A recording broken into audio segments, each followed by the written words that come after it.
Halo semuanya, saya Gersalia dan Gama Christian. Kita Orang orang biasa. biasa. Kita bukan orang penting, kita hanya orang biasa. Kita hanya orang biasa. Kita hanya ingin membagikan apa yang kita pelajari setiap harinya, dan ini menjadi proses perjalanan hidup kita. Channel ini akan membahas tentang self development dan entrepreneurship. Oke. Ya kan? Jadi hari ini kita bakal punya games, yaitu buka kertas. Apa sih itu Buka kertas. Jadi nanti kita kita ada beberapa pertanyaan.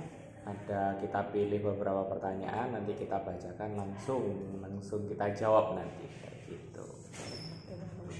Oke, start dari siapa dulu nih? Dari aku ya. Oke, Ini ada satu pertanyaannya. Satu kalimat yang menggambarkan kamu. Apa kamu? Satu kata yang Satu menggambar kalimat. satu kalimat. Satu kalimat. Mungkin satu ya. Teknopreneur yang suka bercerita. Technopreneur. Apa bedanya technopreneur sama entrepreneur nih? Aku baru tahu nih. Jadi teknopreneur itu gabungan antara teknologi dan entrepreneur, sebutannya gitulah. Jadi teknopreneur kayak gitu. Jadi entrepreneur yang fokusnya di bidang teknologi. Kalau bercerita kayak gimana maksudnya? Nah, jadi memang skill yang pengen diasah itu adalah bercerita, gimana caranya kita menceritakan kehidupan kita sehari-hari, apa tantangannya. Jadi dibalut dengan cerita kayak gitu. Karena memang suka cerita, suka mendengarkan cerita dan suka bercerita. Oke. Kalau kamu nggak? Kalau satu kalimat, aku orang yang suka belajar. Itu deh, jadi apapun aku pelajari. Iya, suka belajar apa aja tuh Kak? Kalau sekarang lagi suka belajar buku. Buku tentang Self development kayak Self gitu sih. development. Dulu pernah suka belajar masak, tapi bertahan 3 bulan. Terus bosen ganti lagi belajar yang lain. Oke. Apa yang kamu pelajari pada saat memasak? Ternyata memasak itu sulit banget teman-teman. Memasak apa nih? Apa lebih ke makanan, apa ke baking kue dan segalanya? Makanan juga baking kue juga. Susah banget. Kayak buat dapetin rasa yang sesuai dengan lidah dan orang-orang itu susah ternyata. Ya.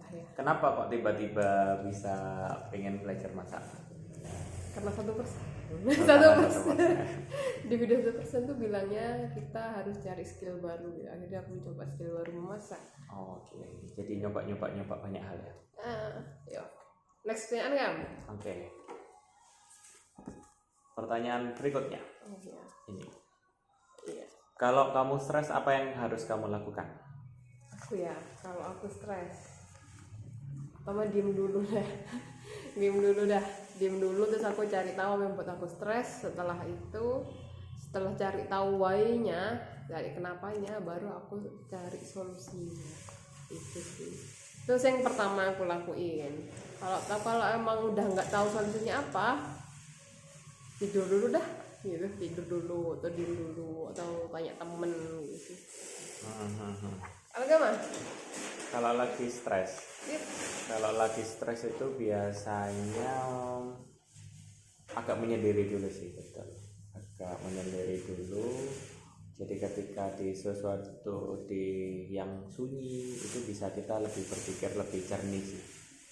Jadi kalau aku itu kalau misalnya stres kebanyakan malah mandi. Kalau kebanyakan mandi itu berarti tandanya stres. Berarti kalau kamu nggak mandi Enggak kayak gitu. Enggak kayak gitu. Untuk apa ya, merilis pikiran sih.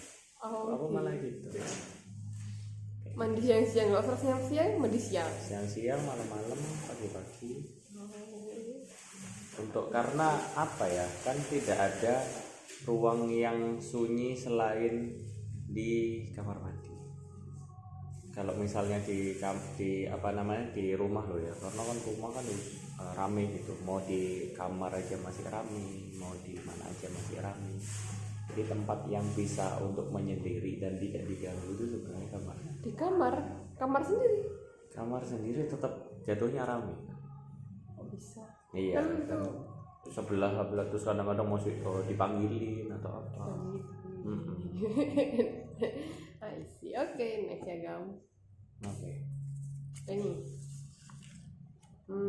pertanyaannya nih, hal yang paling kamu sesali dan banggain dalam hidup kamu. Ada 2 pertanyaan berarti, hal yang kamu paling sesali dan hal yang paling kamu banggain. Hal yang paling disesali sebenarnya nggak ada sih, tapi kalau boleh mengulang waktu itu aku bakal ngulang waktu SMP SMA. Kenapa? Karena masih belum tahu nih pengen apa. Kalau aku pada akhirnya jadi ini teknopreneur, dari SMP dari SMA itu sudah difokuskan banget kayak gitu. Itu kalau pengen mengulang waktu sih, jadi pengen lebih ke ngulik lagi tentang teknologi, lebih ngulik lagi tentang entrepreneur. Kalau dulu SMP SMA kan mana pernah jualan gitu, nggak punya sama sekali background entrepreneurship itu, nggak ada. Jadi yang agak disesalin itu sih, karena balik lagi karena kurang kenal sama diri sendiri dulu. Ketika sudah lebih kenal diri sendiri setelah kuliah ini baru ngeh bahwa hidup ini ternyata memang harus ada tujuannya, terus harus ada yang kita senangi kayak gitu sih Kak. Itu sih rada aku sesali sih, agak aku sesali. Coba aku bisa menemukan apa yang aku suka lebih dulu lagi kayak gitu sih. Gitu. Terus yang kedua, yang kamu banggain? Yang aku banggain itu kalau apa yang tim online kan itu berhasil, misalnya karyanya akhirnya bagus, sesuai ekspektasi, dan dia seneng akan itu happy banget buat aku tuh. Happy banget tim akhirnya bisa achieve gitu. Itu tuh buat aku happy banget. Buat tim yang dulu misalnya ya, kalau orang yang pertama kali, contohnya kayak di sini Ade itu dulu lihat desainnya itu di awal-awal, pas pada saat pertama kali magang kayak gini.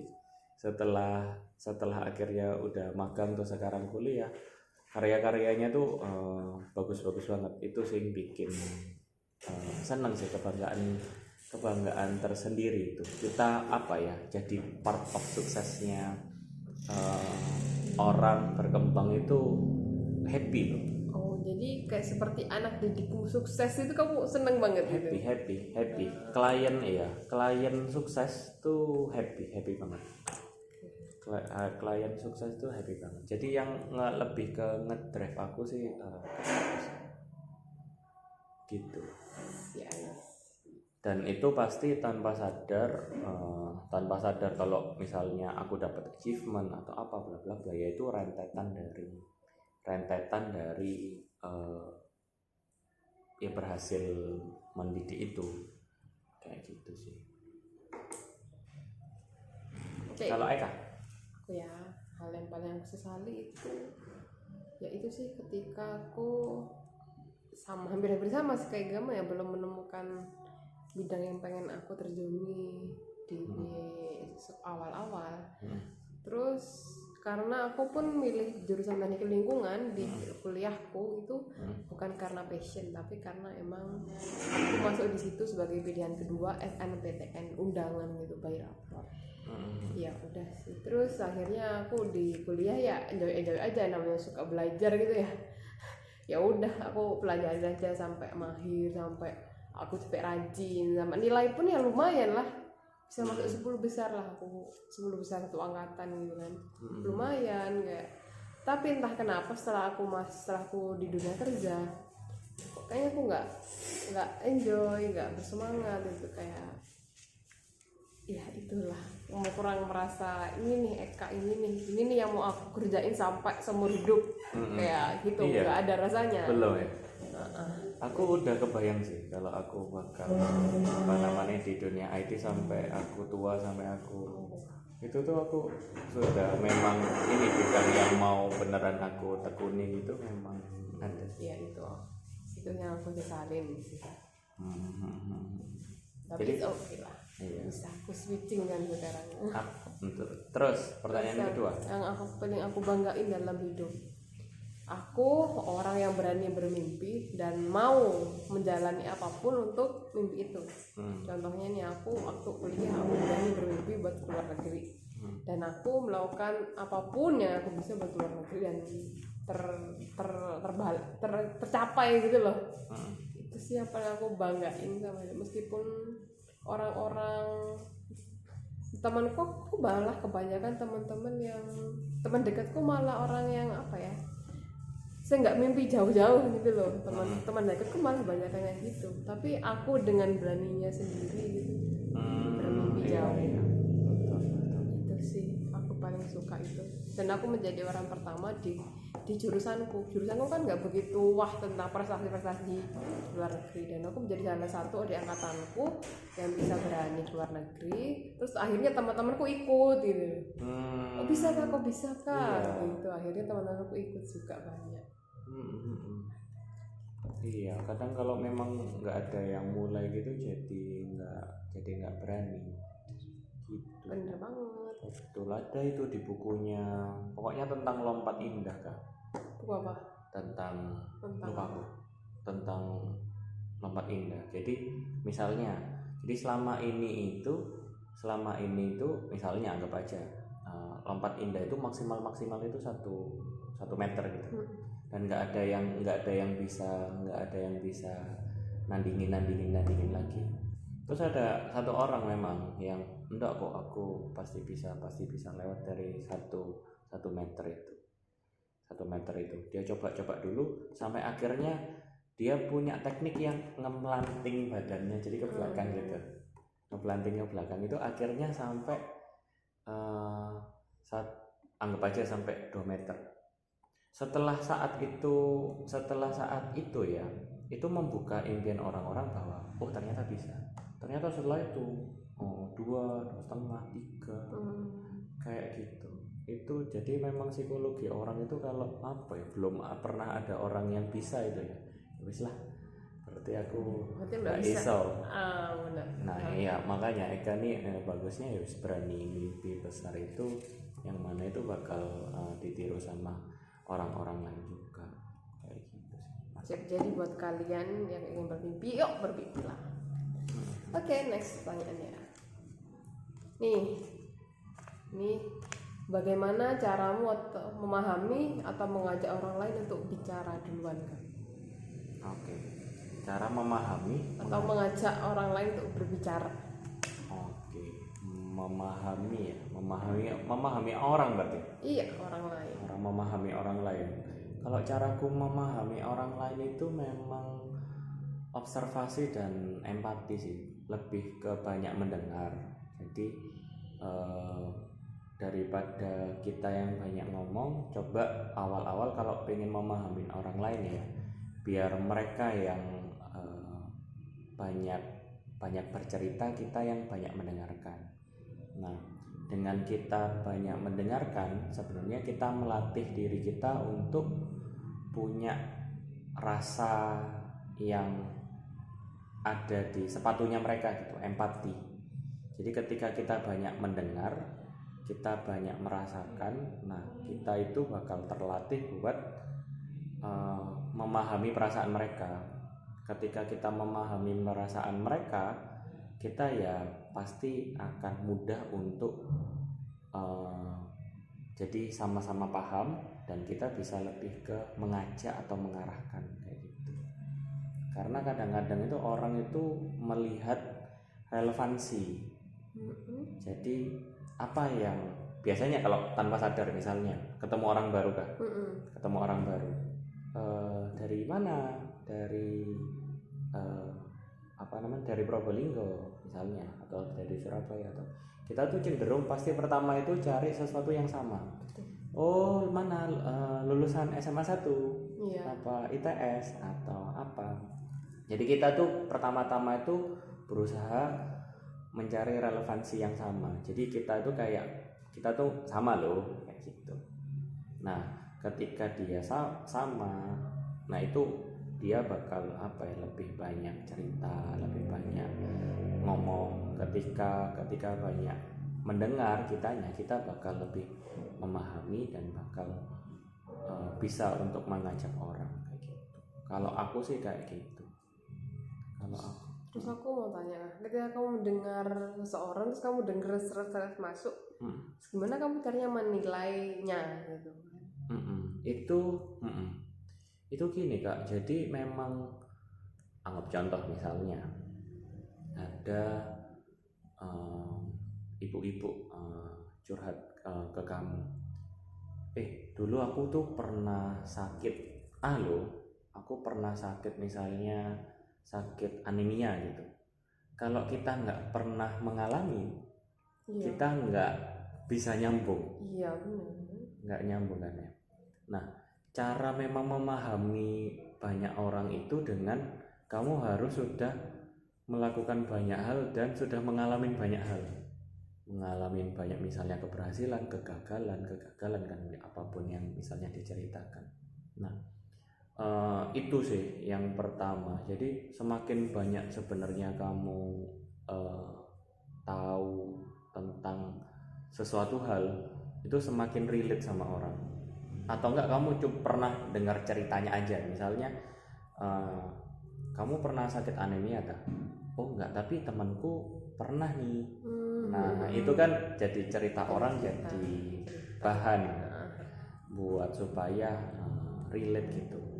Nah malah sebenarnya orang yang sangat memahamin orang dan apa ya, malah jadinya tuh capek juga gitu, capek banget. Jadi kadang-kadang cuek itu juga membantu sih. Maksudnya orang yang deep down banget sangat perhatian dan memahamin itu, jadi dua, kayak misalnya di talent mapping kan ada empathy, ada bakat empathy yang misalnya yang kuat lah, yang sering dipakai. Ya balik lagi, bakat itu netral, bisa jadi positif, bisa jadi negatif. Empatimu nggak kuat ya, belum tentu itu jadi negatif ya. Jadi positifnya ya udah, nggak perlu musingin hidup orang, itu juga positif. Itu juga positif sih, itu juga positif. Kalau terlalu empati juga nggak baik juga. Jadinya kita yang malah pusingmu, bukan istilahnya masalah kita. Kayak gitu. Orang empati itu yang kurang baiknya tuh itu sampai kepikiran banget, sampai istilahnya berusaha mencarikan solusi padahal bukan tanggung jawab dia. Iya sih. Kayak gitu. Kepekaan itu juga datang dengan harga yang mahal gitu. Asik. Kayak gitu. Asik. Semua bakat gitu, Pak. Gitu. Semua bakat gitu. Tapi semua bakat datang dengan resikonya masing-masing. Iya, anggap contoh apa lagi? Achiever aku. Nah, achiever kan. Resikonya aku terus-terusan kerja non-stop rasanya. Yang mana itu bisa jadi baik, bisa jadi negatif. Benar kan? Benar. Misalnya apapun, deliberatif, kehati-hatian bisa positif, bisa negatif. Terlalu kehati-hatian juga bahaya, nggak hati-hati juga bahaya. Kalau nggak mau ideas kan ya. Berarti positifnya banyak ide, kebanyakan ide itu juga racun. Kebanyakan ide itu jadi racun, jadi nggak gerak-gerak. Kayak misalnya kita apapun itu ya, pertimbangkan. Kayak misalnya bikin portofolio nih, aku mengumpulkan ada loh 20-30 contoh. Bikin proposal, cuma yang satu yang jurnal itu. Sebenarnya kalau pengen beneran tak buka itu nggak puas, itu aku nggak puas ini, aku nggak bagian ini, nggak pernah puas karena idenya tuh muncul terus. Menyiksa. Agak menyiksa ya. Agak menyiksa. Tapi ya itu balik lagi. Terus gimana cara mengantisipasinya? Nah makanya kedewasaan atau kebijaksanaan, orang-orang kan kadang-kadang pengen kebijaksanaan atau pengen kedewasaan. Nah kedewasaan itu adalah gimana caranya kita mengontrol semua itu kan, mengontrol semua itu. Jadi orang bijaksana, orang dewasa itu bisa ngontrol itu. Maksudnya kapan kita harus mengeluarkan ini, kapan kita harus menahan, kapan kita harus seimbang. Nah, kedewasaan dan kebijaksanaan itu tentang itu. Jadi orang-orang yang sudah istilahnya sudah bijak itu ya bisa mengontrol diri. Mengontrol diri itu yang paling susah. Kontrol diri itu susah. Apapun itu, misalnya kamu achiever-nya tinggi, ya itu gimana caranya supaya bisa manage itu, manage itu dengan mengontrol dirimu itu dengan baik, itu yang apa namanya jadi bijak gitu, kayak gitu. Balik lagi, kita tahu ya karena proses kita mengenal diri, kita sudah ada tantangan di sini, terus lingkungan kita kayak gini, bla bla, itu yang bakal membuat kita lebih bijak sama dewasa. Oke. Gitu. Terasa udah 20 menit kan? Udah 20 menit. Wah, kita Udah ngobrol dong. gini aja 20 menit. Iya. Udah banyak insight yang kita pelajari, teman-teman. Betul. Kayak gini aja, kamu hal yang apa yang tadi dibanggain ya. Akhirnya orang tercerahkan, terpaham itu bisa seneng kan? Udah cukup. Oh gitu ya. Dapat sesuatu yang hal yang baru aja seneng. Seneng ya, Gitu. teman-teman. Pesan nih buat yang nonton. Nah, ini game bisa dibuat asik-asikan gitu, dan juga bisa buat perkenalan diri kalau ada forum baru, teman-teman. Bisa dicoba. Oke. Itu semua, teman-teman. Itu dari channel orang biasa. Jadi sampai jumpa di video selanjutnya. Dadah. Bye bye.